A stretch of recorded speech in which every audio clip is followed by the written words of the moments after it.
เลยเนาะบอกว่าถามFC ดูFC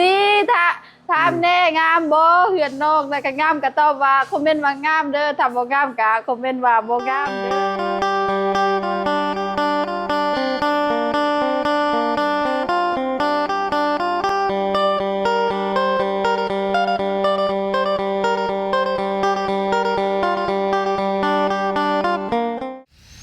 เอากราบสบายดีและสวัสดีเนาะ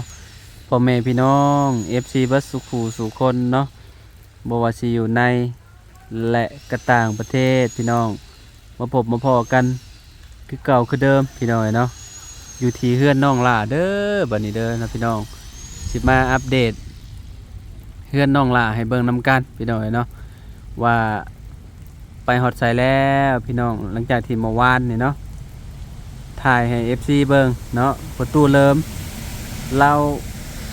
แอมพี่น้องแอมพาเนาะอยู่ด้านพี่แหละทางเฮือนหลังเขียวพี่แหละพี่น้องเนาะกับบ่ฮู้ว่าพ่อแล้วบ่หรือว่าจังใดเนาะอันไม่พาชลุงชล่าลาวหั่นน่ะพี่น้องเนาะโอ้โอ้โตแนมไปงามเลยพี่น้องเฮือนลาวเนาะสีมือเรานี่ก็บ่แม่นธรรมดาได้สีมือประตูเริ่มก็ได้สุดยอดเลยพี่น้องนะงามคักเนาะงามไปเบิ่งนำกันพี่น้องพุ่นแหละอยู่เทิงพุ่นเนาะว่าเป็นจังใดพี่น้องเนาะเพื่อนน้องลาน้อยพี่น้องเนาะเจ้าของโตเพิ่นอยู่เทิงพุ่นแหละพี่น้อง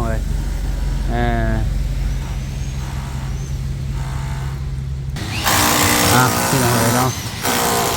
ทางประตูเฮ็ดหยังเด้บาดนี่เจาะสิเทคานบ่โอ้ยพี่น้องเนาะสบายดีพอเจาะสิเทคานบ่พี่น้องเนาะกำลังโดนเลยใช่ไหมยันมันแปลกฮะโดนแล้วแต่ชื่อแต่เดือนแต่พวกเพื่อนมันชื่อใช่ไหมกันโอ้ยันมันแข็งยันมันแค่ตอนนี้บ่แม่นแข็งนะบ่จักถึงพ้นบ่จักแล้วยังบ่ฮู้ถูบเอาแล้วพอเนาะพี่น้องเนาะเพิ่นชื่อใหม่แล้วติเราสิเทคานทับพี่น้องเนาะเทคานทับไปเลยเนาะไปจะขึ้นไปเทิงเฮือนพุ่นแหละพี่น้องเนาะตอนนี้ก็ขึ้นมาเทิงเฮือนแล้วได้บาทนี่เนาะโอ้พี่น้องเนาะคักโอ้ตามความสะอาดแล้วสิขึ้นอยู่ได้นี่เนาะสิได้อยู่แล้วนี่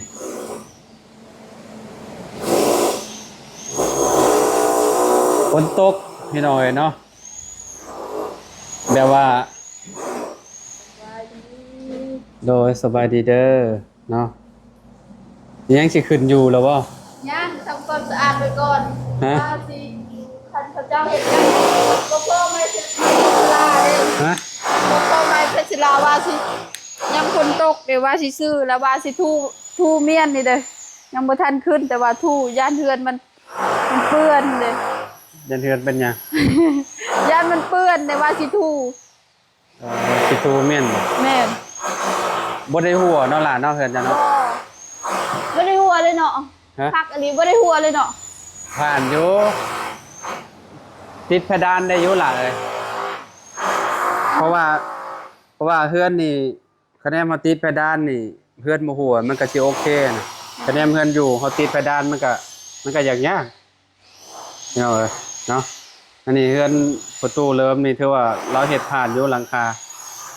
บ่อันนั้นเขาคิดว่าหัวแล้วได้11บ่ได้หัวเนาะฝนตกนี่มันกว่าพวกพี่น้องพวกก็วิวดีเนาะเฮือนจ้ะเนาะข้างล่างโพนจะเป็นภูเขาเลยพี่น้องโอ้หมอกเต็มอยู่เลยอายพ้นโมเมนต์น้ำหมอกที่เนาะสิทูวันนี้บ่ละแม่นสิทูเบิ่งนี่มันเปื้อนเห็นนี้นะยังบ่ได้ขึ้นอยู่สิเป็นยังเอาทูไว้เด้ทูไว้บ่บัดอยู่ขึ้นมาอยู่นั่นก็ผัดมากับเขาคือเขาบ่ดอกเวลา เวลาฝนอย่าตก ตู้อีกบาดสิขึ้นมาก็ ว่าจังหน่อยแล้วก็ติดประตูเนาะ แม่น นี่ใช่มองได้มันบ่พอเมื่อวานนี่อ้ายมาถ่ายอยู่แต่ว่าบ่ได้เจอเจ้าเมื่อวาน เอาไปเฮือนนะเช้าเฮาไปซื้อเพชรพดให้เพิ่น อยู่ไส อยู่แกงย่างไปซื้อเพชรพดเด้ อืม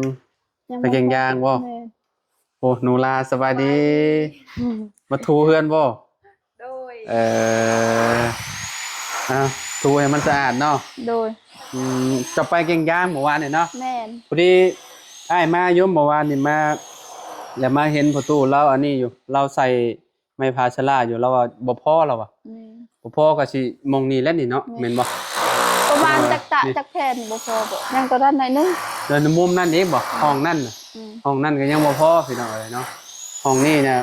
ประมาณวางเช้านี่แหละอ้ายคิดว่า อืม น่าสิประมาณ20 สาวแผ่นเนาะ 20แผ่นบวกกับตัวนั่นก็จังได๋20ปลายบ่จักเนาะเราติดได้เมื่อวานนี่คือฝั่งนี้แล้วรถติดขึ้นได้หลายเติบอยู่ซะฝั่งนี้เราติดเมื่อวานพี่น้องที่ว่าเฮามาเมื่อวานนี่น่ะเนาะพี่น้อยเนาะโอ้อยู่มุมนั่นเพิ่นก็สีข้าวพี่น้องเอ้ยผู้อ๋อพี่น้องเอ้ยพุ่นน่ะเนาะ เฮิมกูปะ เมื่อวานนี่มุมนี่แหละพี่น้องที่ว่าประตูเริ่มเราติดตั้งพี่น้องเอ้ยเนาะติดตั้งมองนี้เนาะเมื่อวานนี่นะมุมนี้แหละ คันมีไม่เป็นชลาแล้วมื้อนี้เนาะ เนาะแม่นเนาะ เอาหมอน้ำเฮิมมื้อนี้อยู่ว่าอาจุได้จิเลย คะแนนรถติดเมื่อวานนี่ฮะแล้วเรียบร้อยเมื่อวานนี่นะโอ้คักอันนี้ห้องนอนไปตกลง ห้องนอนค่อยละ ห้องนอนเจ้าบ่ แม่น คักอยู่ซะพี่น้องเอ้ยเนาะ นี่บัดนั้น บาง แล้ว นั้นเป็นห้องนอนโนราบ่ บัดอันนั้นแล้วนี่ละเอามันยังก็เอาน้ำมาซีดมาทูเนาะ แม่นจุ่มน้ำใส่คูเขาเด้แล้วก็มาถูมันก็ออกแล้ว แม่นเนาะ มันเพราะว่าเวลาเฮาตัดแล้วพวกเศษขี้ฝุ่นนี่ยังมันติดเด้มันก็บ่งามมันแบบยังหมอกๆจังได๋บ่เนาะ งามเลยเนาะก็บอกว่าบ่ ถาม งาม FC ดู FC ถามแน่งามบ่เฮือนนอกแต่ก็งามก็ตอบว่าคอมเมนต์ว่างามเด้อถ้าบ่งามก็คอมเมนต์ว่าบ่งามเด้อ แต่ขี้ร้ายก็คอมเมนต์ว่าขี้ร้าย คัน นะติ ขี้ร้ายก็แม่นว่าขี้ร้ายน้องบ่หายดอกคันงามก็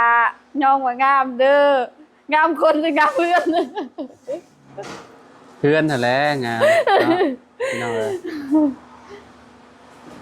ต่อไปเจ้าก็ติดเพดานล่ะเอ้ยขี้เกียจมันจังบ่ลา โอ้ ย ยมีทำนี่ก็ดีแล้ว เอ้าขี้เกียจมันจังบ่ลายเด้ โอ้ยก็อยากติดแล้วเนาะคันมีเงินก็อยากติดแล้วเนาะในใจเนาะ แม่น คันมีเงิน ติดแล้วมันดีแล้วคะแนนติดอ้ายว่าติดแผ่นเรียบก็ได้แผ่นเรียบนี่ติดแบบอันนั้นเลย เอาแบบห้องโถงนี่ก็ติดนี่ นั่นเนาะ ถ้าป้าโล่งๆบัดนี้มันก็บ่ได้คือเด้เวลาเฮานอนแล้วมันรู้สึกว่ามันแนมเห็นนี่เด้เนาะแนมเห็นอันกระเบื้องนี่สังกะสีนี่ติดแต่ห้องนี่ก็โอเคติดแต่ห้องเฮานี่แต่ห้องนี่ก็อันนั้นเนาะสมมุติว่าสิติดนี่ก็สิบ่เปลืองปานใดห้องมันบ่ใหญ่เด้นี่ห้องนี้มันบ่ได้ใหญ่ปานใด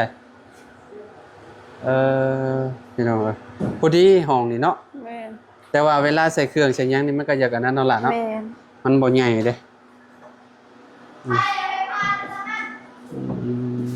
คักอยู่พี่น้องเอ้ยคอยทางมามุมนี้น่ะคอยทางคอยทางพี่น้องเอ้ยเนาะคักอีหลีอากาศก็ฝนเนาะมื้อนี้โอ้ย แม่ ตกหมดมือเลยบ่หยุด ตก บ่หย่อน มือเลยเนาะกระต๊อบคือได้ยินพ่อตู้เริ่มว่าอนาคตว่าสิเฮ็ดร้านค้าให้ลูกสาวว่ะเฮ็ดให้น้องนูล่าว่ะ แม่น อ่า จะได้นูล่า เราว่าเอาไว้คร่าวๆได้วาน จักคือกันเด้ก็ ไป เฮ็ด ถา กั ม นนี่ ว่าสิเฮ็ดเทือนให้อีกบ่เฮ็ดให้นูล่าอีกบ่วะบ่เราว่าเราสิเฮ็ดร้านค้าให้เราว่ะ เราขายมันได้แล้วว่ะ แม่นแล้วว่าแต่พี่กายพี่ซื่นนี่แล้วว่า ว่าสิเฮ็ดห้านแบบว่าสบายได้เวลากดมันต้นหรือว่าเสียยามมันต้นเมื่อยได้ก็รัก กินกระเลมลูกสาวเด้แบบว่ากินแบบว่าหิวอีหยังกะกินได้เด้แต่กะสบายเด้อยากกินหยังก็กินเนาะตัวเองแต่ว่าก็ลุกทึดนั่นแหละทุ่งลุกตื่นกะยาแล้วพอได้กินเพิ่นกะเวลาเมื่อยเด้เวลาเฮาเมื่อยๆเนาะก่อนมาเมื่อยๆกินแล้วแนวหวานๆเพิ่นว่าแต่พี่กายพี่ซื่นนี่เพิ่นว่าสิเปิดห้านเด้ว่าอยู่ว่าคนมันต้นเด้พี่กายนี่แต่งลูกไผ่ปีนี้อ่ะเปิดห้านอีกพี่กายนี่แต่งลูกไผ่บ่แม่ปีนี้ก็2เด้งเลยเนาะปีหน้าถ้าได้เงินล้านนี่ก็คือสิลงมือเฮ็ดห้านนี่แหละนี่ต่อจากนี้แหละนี่เนาะต่อออกไปกับบ่ไกลปานใดเด้อเนาะล่ะนะถ้าออกไปฮอดพุ่นน่ะยันแบบเวลาเพิ่นขยายทางเนี่ยยันได้ถูกที่เนาะแม่นนี่ประมาณหม่องนี้ก็ได้เลยหม่องกองขี่ฮีทนี่เนาะแม่นคักและที่เจ้านี่ถือว่าโอเคมันกว้างเฮ็ดหยังก็สะดวกสบายอยู่เพราะว่าเวลาไปเห็นแต่ละบ่อนแต่หยังมันก็แคบหั่นน่ะแต่ว่าที่เฮือนเจ้านี่มันแบบมันได้ที่เปิดห้านขายเพอขายหยังก็แม่นเนาะมันมีเวลาคะแนนว่าลูกค้าอิหยังมาเพิ่นก็ได้จอดรถสบายหั่นน่ะเวลาเพิ่นมาแต่สมมุติว่ามาแต่ชายแดนนี่เนาะแม่นเปิดห้านเพอเนาะแปลว่าคะแนนมันแซ่บเจ้าก็แวะขายเพอขายลาบศอกลาบชีดเนาะโอ้เป็นอยู่บ่ลาบชีดล่ะโอ้ยฮะเป็นแต่บ่แซ่บเนาะคะแนนมันแซ่บก็คักแล้วเนาะมือบ่เด็ดนี่เอาลูกค้าบ่อยู่แม่นบางคนน่ะแบบสมมุติว่าสิมือดีน่ะพี่น้องโอ้ลูกค้าอยู่ไสก็เจ้าก็สรรหามากินเนาะบ่ว่าสิอยู่ไกลหรืออยู่ใกล้มาได้เบิดได้พี่น้องเอ้ยเนาะแต่ว่าบ่ล่ะแม่นอันนี้คือประตูด้านนอกนี่เนาะเป็นวงแบบนี้พี่น้องนี่วงแบบนี้เนาะวงเดือนพี่น้องเอ้ยเนาะโอ้คักเด้นี่เนาะยังสิทาสีใหม่อยู่หรอวะยังสิทาทาสีสแลกให้มันงามๆเนาะแม่นคักแล้วพี่น้องเอ้ยเนาะโอ้สุดยอดเลยอันนี้ประตูห้องนอนน่ะนี่ประตูห้องนอนเนาะบ่ได้สั่นเนาะเฮือนเจ้าเนาะล่ะเนาะบ่เวลาย่างก็แน่นหนาดีพี่น้องหลังใหญ่แต่ว่าแบบเพราะว่าเพิ่นฝังดินเด้เนาะเพิ่นฝังดินเพิ่นสิเทแบบอยู่ข้างล่างเนาะคือสิแน่นคักปัญญาบางเฮือนบางคนน่ะเวลาย่างแบบนี้น่ะมันสิหยุดเด้อันนี้บ่ได้นั่นเนาะบ่ได้สั่นเนาะเป็นตาย้านได้ล่ะเอ้ยเนาะคะแนนว่ามันบ่แน่นเพราะว่าเฮือนเจ้านี่แฮงสูงพุ่นจากนี่ลงไปเนี่ยประมาณ6เมตรโหจ้ะ4เมตรเนาะเพื่อนบางคนสูงกว่านี้อีก4เมตรพี่น้องเนาะจากหน้าดินขึ้นมาพี่ประมาณ4เมตรโอ้เนาะเพื่อนบางคนนี่แฮงสูงติแม่นแฮงสูงกว่านี้ก็สิแน่นก็ถือว่าโอเคนะพี่น้องมันแน่นแบบนี้นะคักอลีเฮามักบ่นี้เฮาเอาโต๊ะที่ซื้อมาได้ล่ะขึ้นมานั่งพี่เอาไว้นั้นน่ะโต๊ะนั้นฮะเอาไว้นั้นแหละสบายกินข้าวเดี๋ยวเอาขึ้นมาพี่เดี๋ยวพ่อแม่สิบ่ได้นั่งเด้เฮ้ยชมเรานั่งเช้าเมื่อยเนาะแม่นถ้าขึ้นมาพี่เดี๋ยวพ่อแม่บ่ได้นั่งไว้นั้นล่ะตกลงว่าสมมุติว่าขึ้นอยู่นี่เจ้าก็ขึ้นมาอยู่พี่บ่แม่นอยู่พี่คือสิบ่ได้ขึ้นง่ายดอกเฮือนนี่แปลว่าในเช้าน้องกลับยังบ่สบายเด้กะโจไว้ก่อนประมาณเดือน2พุ่นแล้วเนาะแม่นเดือน2เดือน3ก็ว่ากันไปถ้าให้เขาเจ้าคนมันต้นก่อนให้เขาเจ้าได้เงินให้เขาเจ้าซอยหลายจังได๋ก็ได้ขึ้นอยู่แล้วแม่นเนาะแม่นเขาเจ้าถอนมันต้นนี่เขาเจ้าสิมาซอยหลายบ่แม่นเขาเจ้าซอยหลายเจ้ามากินฟรีบ่ได้บ่เขาเจ้าซอยเด้ผู้นึงซอยผู้นึงเด้อย่างเขาเจ้ามาขึ้นเฮือนเขาเจ้าก็มีความสุขแบบว่าเขาเจ้ามีเงินเด้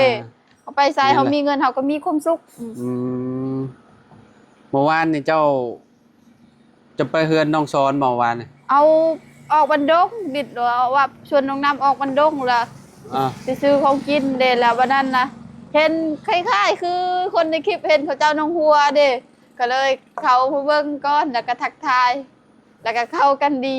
อ๋อเห็น FC คอมเมนต์อยู่ว่า รู้จักกันไว้ให้ดีแล้วขอเข้าไปอ่านคอมเมนต์ในช่องอันน่ะลุงเฮิมแม่นบ่ในช่องลุงเฮิมบ่ แม่น ที่ว่าน้องลาแล้วก็น้องเพชรน้องน้ำ เพิ่นก็พากบอกอยู่ได้ว่า ถ้าซุมค่อยว่างก็มากินชมอยู่เฮือนเพิ่นได้เด้อเพิ่นว่าถ้ามีโอกาสแม่นถ้ามีโอกาสแล้วก็ว่าโดยแปลว่าอู้จักกันไว้ก็ดีเด้แม่นแหละไปใส่มาใส่มันจังสะดวกเนาะแม่นเป็นหมู่เป็นคู่กันน่ะดีแล้วพี่น้อยเนาะไปใส่มาใส่เวลาเห็นแล้วก็เข้ากันดีได้น้องรู้สึกว่ามีความสุขได้ที่ได้พบปะสุมเพิ่นได้อ๋อเวลาได้เจอกับซุมน้องหัวครับบ่แม่นคือว่าสนิทกันก่อนแต่บ่ได้สนิทหากันฮู้จักเพราะว่าเฮาก็บ่ได้ฮู้จักกันก่อนหน้านั้นอยู่แล้วเนาะแม่นนะแต่ว่าเวลาไปร่วมกันนี่ก็คือรู้สึกว่าแบบกับแบบคือแบบหมู่คู่ธรรมดาเนาะปกติเนาะแม่นพี่น้องเอ้ยเนาะก็คนดังไปเจอกันน้องลาน้องหัวโอ้ตะกี้นี่โอ้บ่ให้เว้าแล้วพี่น้องเอ้ยเนาะน้องลานี่คือแบบFC ไผบ่ฮู้จักน้องลาพี่น้องเอ้ยเนาะจุดกำเนิดน้องลาก็คือแบบไปแปลล่ามคือกันกับน้องหัวแหละน้องหัวก็ไปเป็นล่ามคือกันก็ได้ไปเป็นล่ามให้เบาจันอยู่เฮือนน้องน่ะบ่น้องพรชัยบ่เพราะว่าเพิ่นบ่เว้าลาวบ่ค่อยได้ปานใดเด้น้องหัวนี่คือแบบเพิ่นเก่งอยู่แล้วเนาะเพิ่นว่าอยากได้ผู้บ่าวฟังไทยเว้าภาษาไทยก็ได้แม่นคือชุมน้องลานี่ได้เปรียบได้พี่น้องเว้าภาษาแล้วต้องถิ่นเพิ่นก็ได้ก็คือลาวเฮานี่ก็ได้นี่พี่น้องเนาะเจ้าได้จักภาษาได้ภาษาตะโอ้ยแล้วก็ภาษาละเทิงภาษาลาว3ภาษาแม่นภาษาตะโอ้ยเว้าแบบใดล่ะตะโอ้ยกินข้าวเพิ่นเว้าแบบใดกินข้าวจะโดยคือกันบางภาษาแต่มันบ่คือกันเด้บางภาษามันต่างกันเด้ต่างกันแต่ละชนเผ่าแม่นโอ้ได้มาจากพ่อแล้วเนาะแม่นคันเฮาไปพุ่นเจ้าก็เว้าภาษาพุ่นแม่นแต่ก็สำเนียงมันก็เขาเจ้าก็ต่างกันกับสำเนียงเฮาเด้ต่างกันบางครั้งก็เฮาบ่เข้าใจเพราะว่าเขาสำเนียงเขาแบบมันต่างอีหลีเด้เขาเป็นแบบว่าตะโอ้ยอีหลีเด้แล้วมันก็ต่างกันสำเนียงเฮาอ๋อต่างเนาะแม่นไอ้คิดว่าแบบเว้าแบบคือกันซะเนาะก็คืออย่างเช่นนี่คือเจ้าไปเว้านี่แบบว่าเว้าไปเว้ากับน้องน้ำบัดนี้แม่นก็น้องน้ำเนี่ยบ่ฮู้จักเลยแม่นบ่โดยสมมุติว่าไปเว้าภาษาตะโอยจังซี่น้องน้ำเคยได้ยินแล้วเด็กคนแต่บ้านภาคเอื้อนชาวแห่งนี่เขาเพราะว่าเขาเจ้าเป็นตะโอยเหมือนเด้แล้วก็ฮู้อยู่เขาเจ้าเว้าแต่เฮาเว้าบ่เป็นแต่เฮาฟังน่ะเข้าใจอยู่แต่ฟังออกแม่นแต่คันเฮาไปอยู่พุ่นจุดกำเนิดนะเฮาสิบ่เข้าใจเลยเด้เพราะว่ามันต่างกันเด้อ๋อแบบนั้นเนาะแม่นพี่น้อยเนาะแตกต่างกันเนาะภาษาแต่ละภาษาพี่น้อยนะบางภาษาก็บางคำก็คล้ายๆกับภาษาลาวจ้ะแม่นบ่แม่นก้อยนี่บ่ได้พี่น้องได้แต่ลาวอย่างเดียวเนาะแบบว่าขนาดว่าเฮามาถ่ายคลิปอยู่ทางนี้ตลอดบางทีเฮาก็บ่ค่อยได้ฮู้พี่น้อยเนาะจักแบบใดดอกเนาะเวลากินข้าวกับพอได้อยู่กินข้าวเท่านั้นแหละกินข้าวกับจ้าเท่านั้นแหละจ้าโดยเนาะหลานเนาะ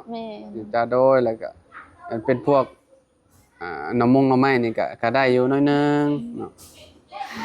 หน่อไม้นี่ก็เอาบ้างสำเนียงมันต่างกันเนาะบ่คือภาษาลาวเฮาไปว่าเฮาเว้าง่ายเนาะ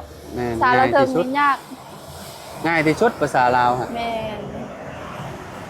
โอ้โหไปหน่อยเนาะโต